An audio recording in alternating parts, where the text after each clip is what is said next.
أعوذ بالله من الشيطان الرجيم. بسم الله الرحمن الرحيم، والصلاة والسلام على سيدنا محمد وعلى آله الطيبين الطاهرين. اللهم صل على محمد وآل محمد سيما بقية الله في الأرضين واللعنة على أعدائهم أجمعين إلى قيام يوم الدين.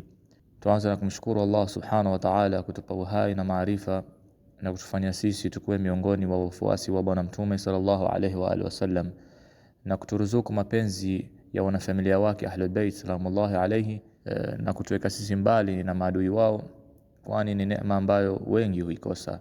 Basi sifa zote ni za Allah subhanahu wa ta'ala, na tumtakia amani, usalama, barakati na rehma Bwana Mtume sallallahu alayhi wa alihi wasallam na wanafamilia wake Ahlul Bayt salamullahi alayhim, na tunatumai Mwenyezi Mungu subhanahu wa ta'ala tuzidishie elimu yao na tufanyishe miongoni ya wale ambao watafufuliwa nao siku ya kiyama inshallah.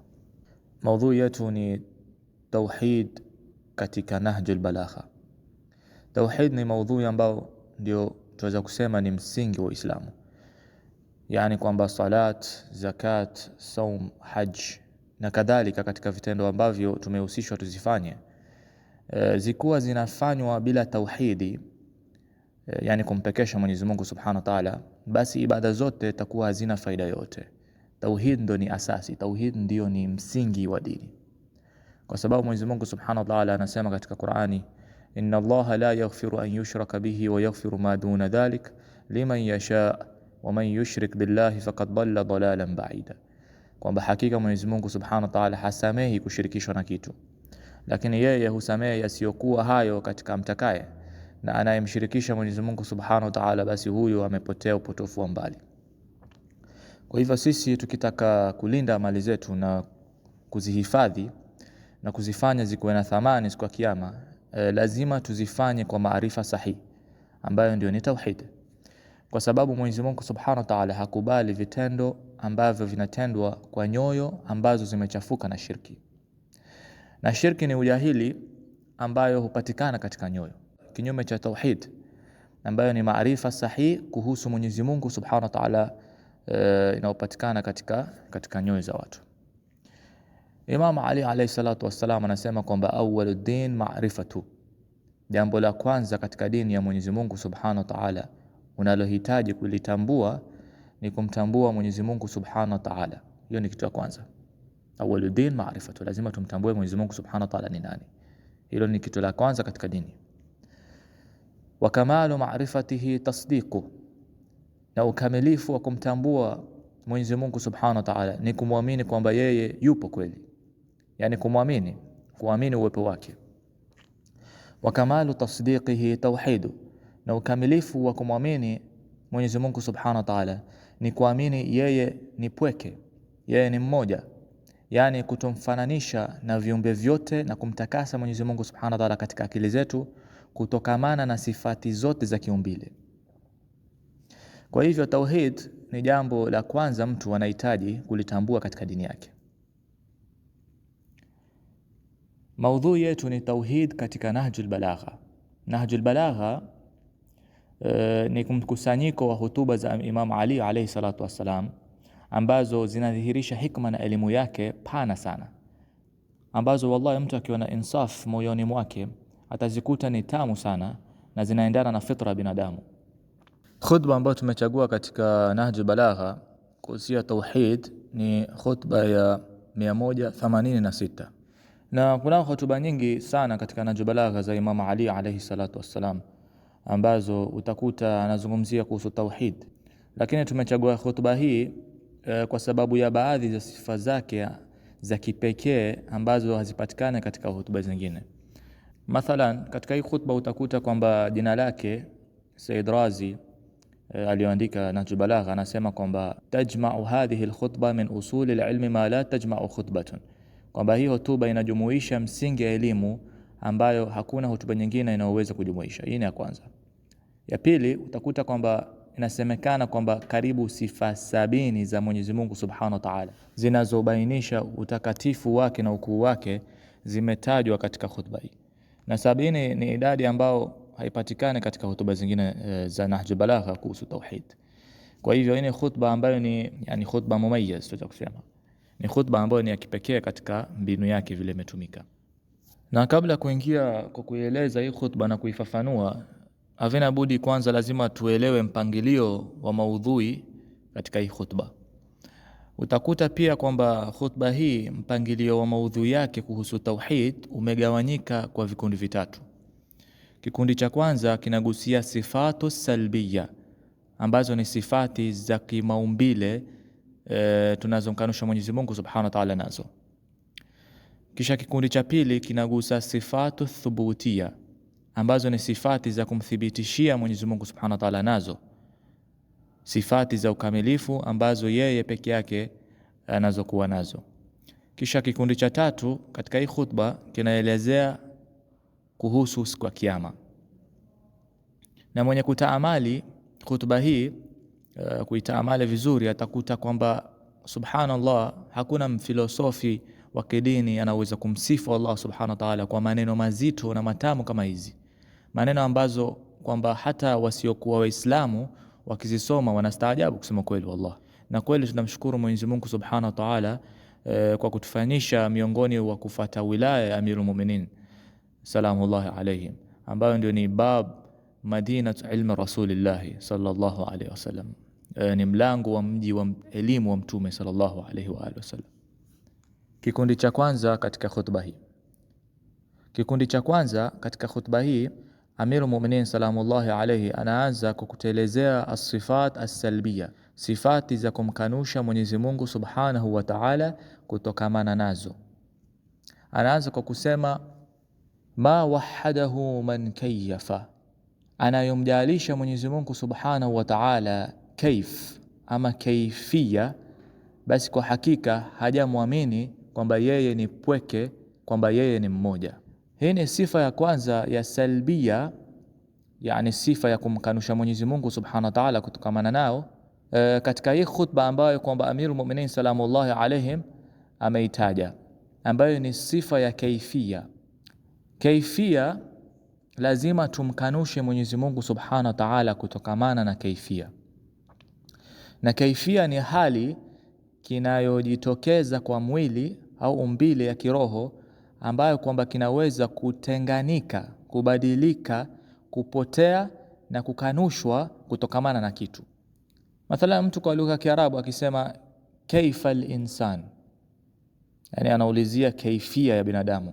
Akiulizia kaifia ya binadamu, yani ameuliza hali au sifa ambazo kwamba zinajitokezea kwa mwanadamu, yani kama rangi, sura, ladha, urefu, upana, ukina, muundo, hisia za kugusa na kadhalika.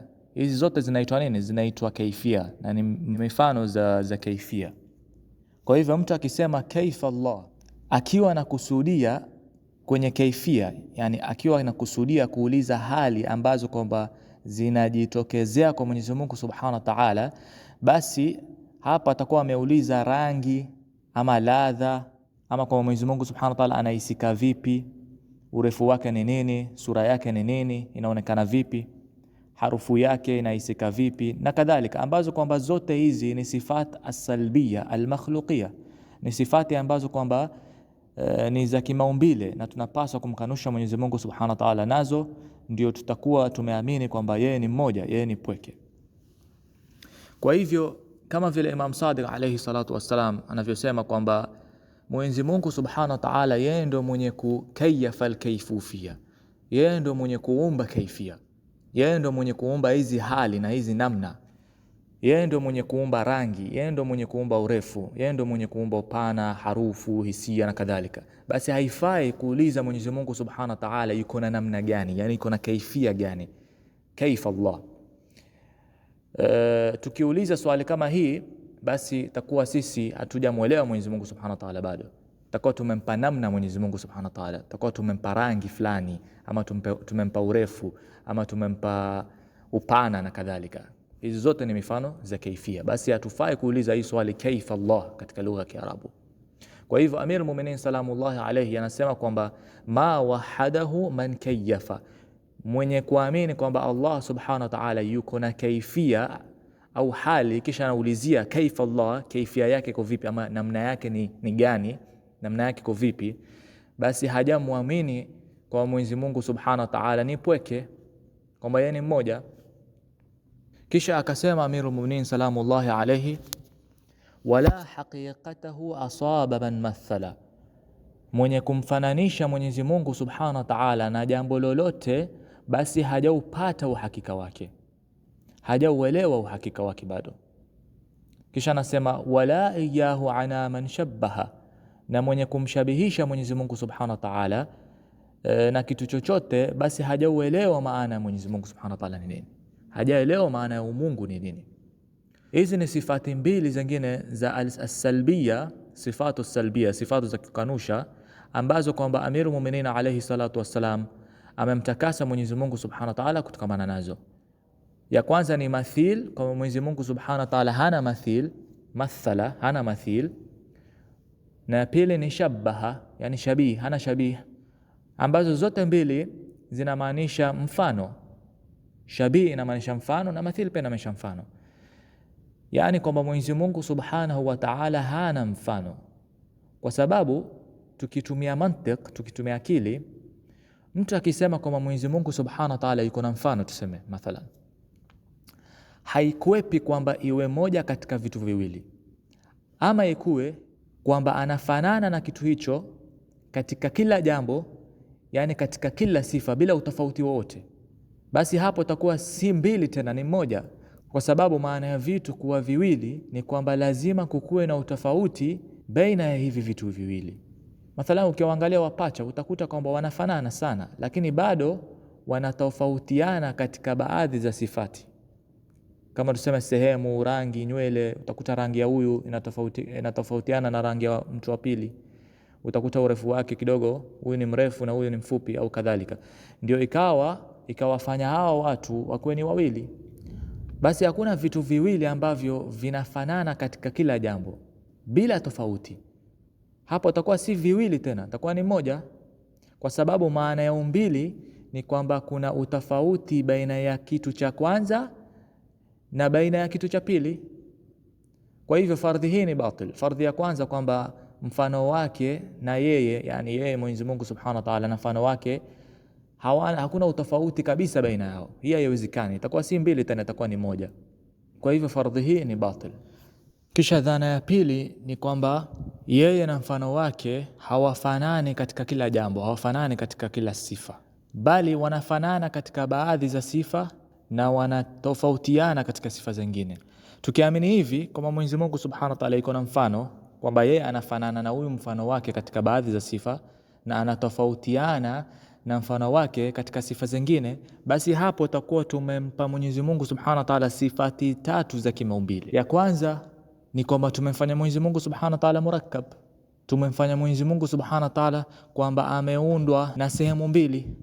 Sehemu ya kwanza ndio hizo sifati ambazo wanafanana katika hizo sifati, na ya pili ndio hizo sifati ambazo anatofautiana na mfano wake. Hapo tutakuwa tumemfanya Mwenyezi Mungu Subhanahu wa Ta'ala murakkab, tumemfanya yeye kwamba ameundwa na sehemu mbili. Ya kwanza ndio hizo sifati ambazo anafanana naye na mfano wake, na pili sifati ambazo hafanani ama anatofautiana na mfano wake. Na yoyote kuamini kwa Mwenyezi Mungu Subhanahu wa Ta'ala ni murakkab, itakuwa amempa Mwenyezi Mungu Subhanahu wa Ta'ala taaddud, amemjalia kwamba Mwenyezi Mungu Subhanahu wa Ta'ala ni mutaaddid, kwamba yuko na idadi, kwamba yeye ni mbili, yeye si mmoja tena.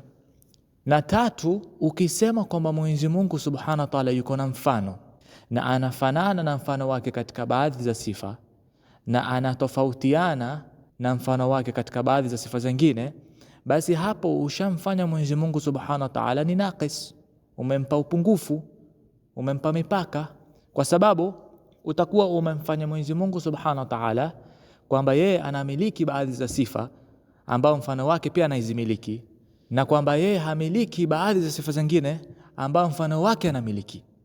Hasa utakuwa umempa Mwenyezi Mungu Subhanahu wa Ta'ala upungufu katika baadhi za sifa ambazo yeye hazimiliki na mfano wake atakuwa anazimiliki.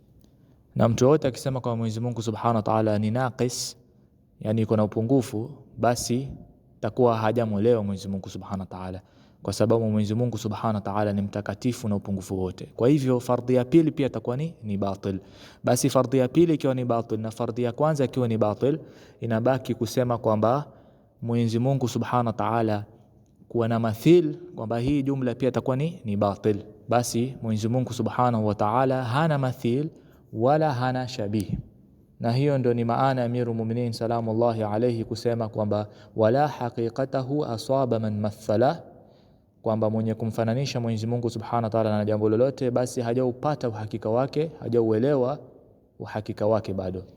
Wala iyahu ana man shabbaha, na kwamba mwenye kumshabihisha Mwenyezi Mungu Subhanahu wa Ta'ala na kitu chochote basi hajauelewa maana ya umungu ni nini, hajamuelewa Mwenyezi Mungu Subhanahu wa Ta'ala ni nani. Na hii ni ufafanuzi wa mistari mitatu ya kwanza ya hutuba hii kuhusu tauhid katika Nahjul Balagha kutokamana na Amirul Mu'minin salamullahi alayhi. Na inshallah Mwenyezi Mungu Subhanahu wa Ta'ala akitupa uhai na uwezo tutaendeleza kueleza sifat as-salbia zingine ambazo zimebaki katika video inayofuatao inshallah. Wa sallallahu ala sayyidina Muhammad wa ala alihi at-tayyibin at-tahirin.